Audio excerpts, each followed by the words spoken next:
American arm lock for mount. Anytime we talk mount, we always got to talk about our positioning. So I never want to have my belly button off of him because it gives him some nice, good frames right there on my pelvic bone to press and shrimp out.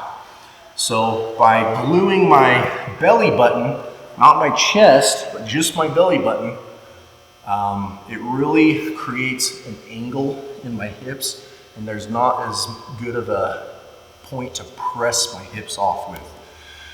My Achilles tendons should be right here glued to his butt cheeks. My knees are loose and mobile and flexible, and my hands are out far enough that he can't pin them easily.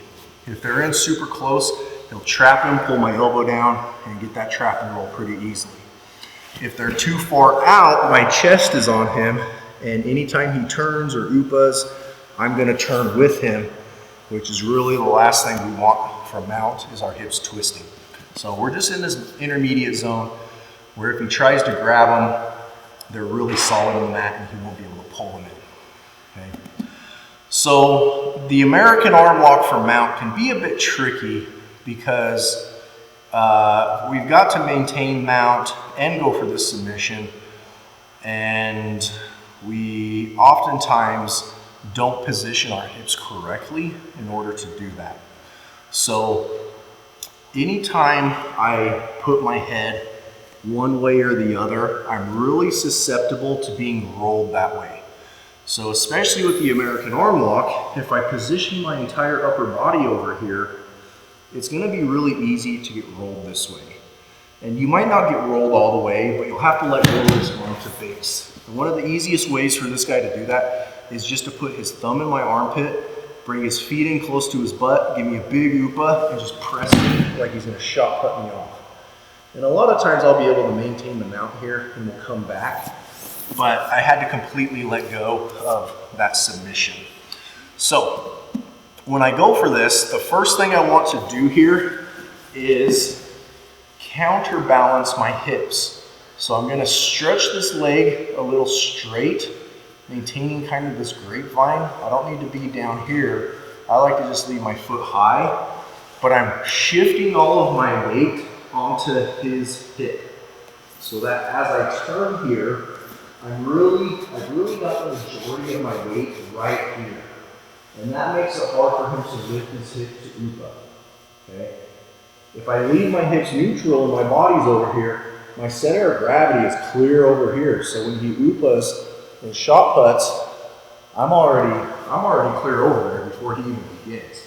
So by really straightening that leg and dropping that hip, I put most of my weight counterbalance, okay?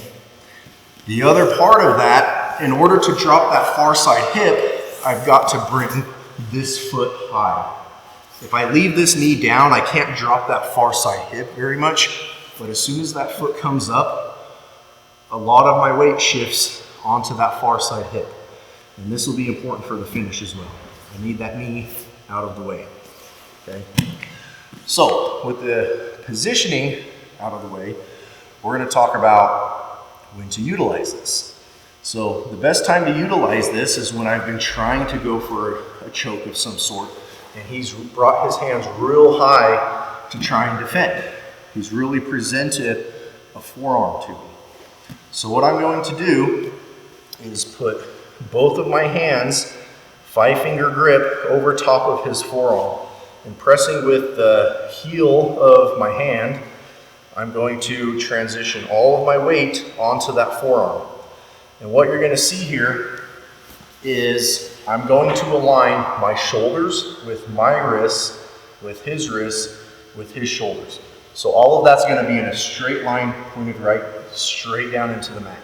So I'm going to rock forward on this, and when all of that aligns, it creates a big pinch in his elbow, and he won't resist it. He'll just let that arm go. And so if he gives me a little resistance here, you'll see him fighting, and as soon as that aligns, you'll see his face, and he just lets it go. So I'm going to keep my weight pinned there, and this is probably the hardest part of this move, is getting this elbow to the mat in a polite way, okay? If I didn't care, I would just smash his face here till he moved it out of the way, and then I would have my elbow to the mat. But because we're friends, I'll be a little nice. And sometimes you have to kind of wiggle this arm down to get that elbow, especially when you're tall like me. But just be a little patient with it. We can kind of hang out here for a little bit and hopefully kind of wiggle that down in without being too much of a jerk about it. So as I transition from here to that elbow down, that's when I'm gonna really drop that hip and bring this foot up. So that's kind of the transition. I've lined this up, it's collapsed. I start to drop that elbow and I transition into my position here. So from here, I'm going to start looking to feed this hand under his arm. And so this can be a little bit tricky on people who know how to defend against this, but generally speaking, there's kind of three main ways to get the hand under. A lot of people will have a gap where the shoulder and the bicep and tricep meet, and I'm just going to go palm down and kind of walk my fingers into that gap. Okay. The other way is to lift this wrist up and come in here and then shave the elbow. Okay. All of this is easier when you're taller than your opponent. If you've got shorter arms, this sometimes will run into the elbow and we can't shave it.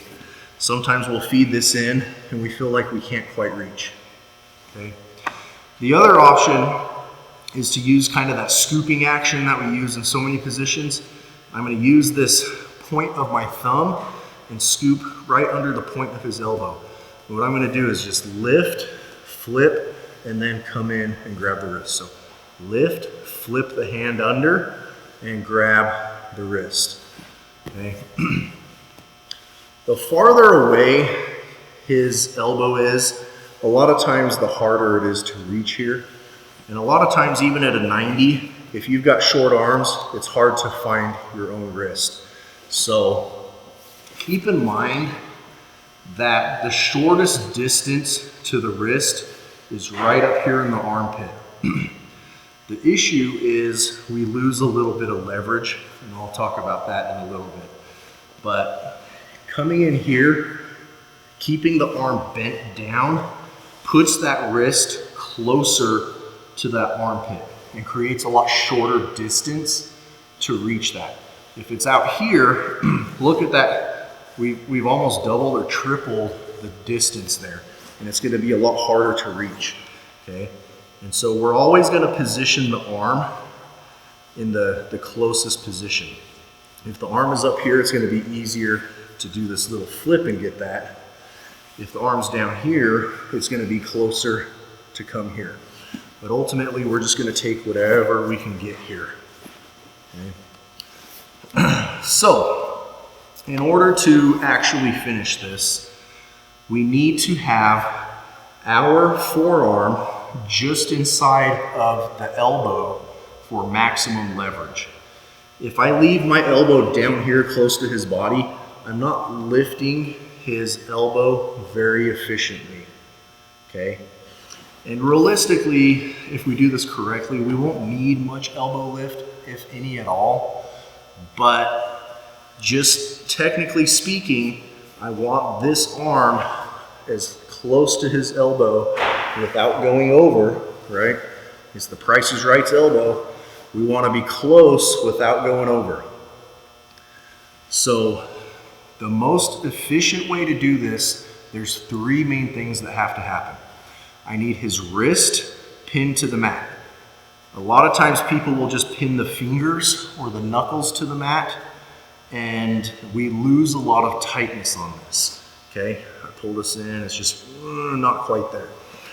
So it's the wrist. I'm really pinning the wrist down, okay?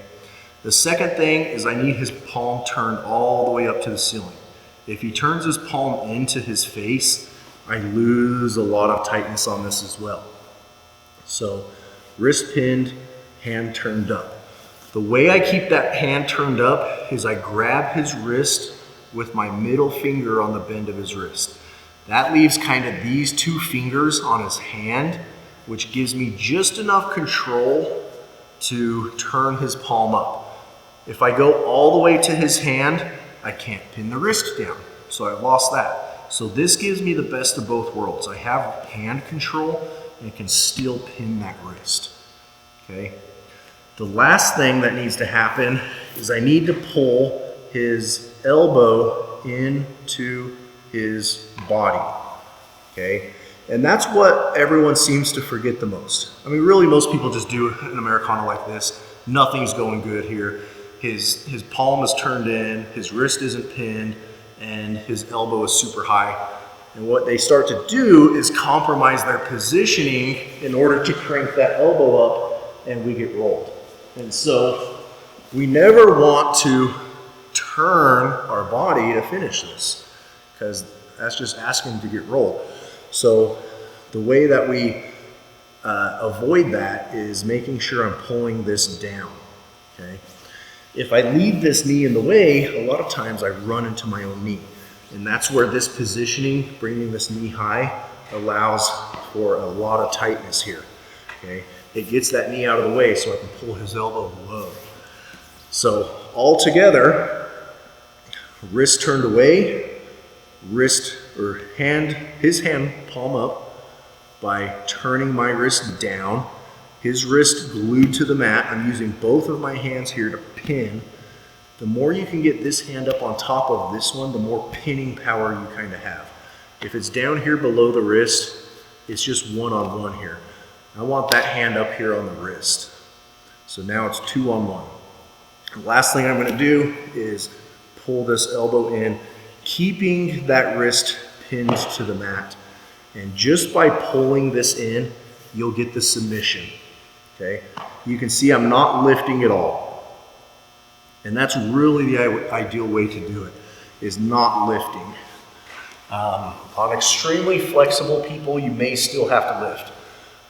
It's not as tight for mount as it is crossbody, because your positioning is just not ideal for this move. But on women and like teens, kids that have really good shoulder mobility, sometimes you get it all the way in here and still have to give a little bit of a lift. But for most men, they'll tap before you even get the elbow close to the side. All right, one last thing to talk about here is as I pull this down, I really want to allow as much of my arms to move down as possible.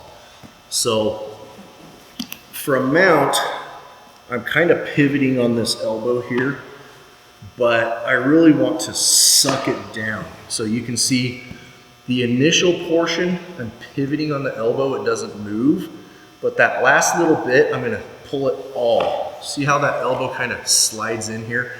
And I'm gonna intentionally leave this really loose just so I can pull this in so you can see. But see how that all just pulls in? If I leave this elbow up here, it really limits how much I can pull his elbow down, only that far. But once I really start to suck that down, that's where you really get a lot of extra oomph on that move.